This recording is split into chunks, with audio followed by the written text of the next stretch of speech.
Gente, a hora que for pra soltar, eu aviso ou não aviso nada? Não faço ideia, velho, o que é pior. Avisa não, só evita segurando o Avisa ou cinto, não? beleza? Avisa sim. Vocês vão querer o vídeo? Meu Deus. Não? Valeu. Ô Senhor, tira. Vai, dá um né? Tira, Deus. Valeu, obrigado. Tira essa fobia de altura em nome de Jesus. É nóis! Gente, não pode segurar no cinto, ser do meio. Não segura no cinto, no banco, na lateral, não segura em nada. No cinto também não. No cinto não. Ai, Segurou no cinto, sinto muito, hein? o que eu fui fazer? Se prepara. Ah, que jeito. Abaixa esse braço. Não dá. Tá chegando, cabeça encostada no banco. A tremedeira já relaxa. começou. É nóis. Vamos lá, Bruno. Não vale fechar o olho e não vale gritar, hein?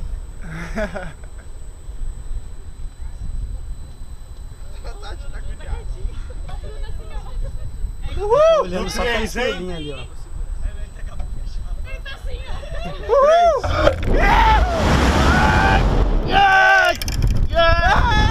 Ai, caralho! Ah, moleque! Era pra rodar!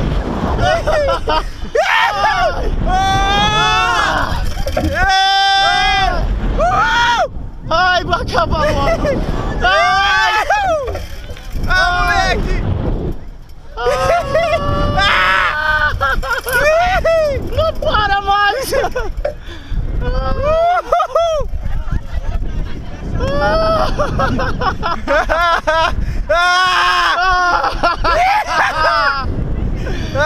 Ah, moleque! Isso aqui! Nunca mais! Nunca mais! Ah!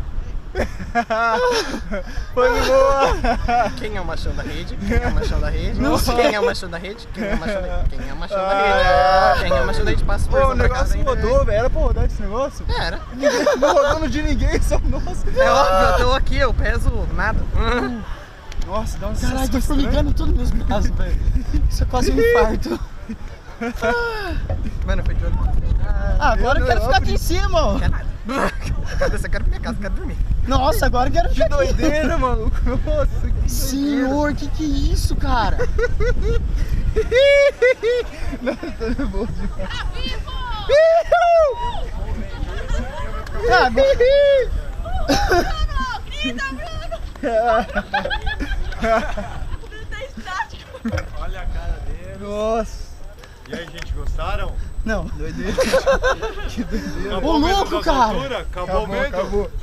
Não sei, cara. Não sei, tô estático, né? Não, 5 minutinhos depois passa. formigou tudo, É cara. assim mesmo. Não acaba lá. Nossa, cara. Manda um tchau, gente. Gostei, cara.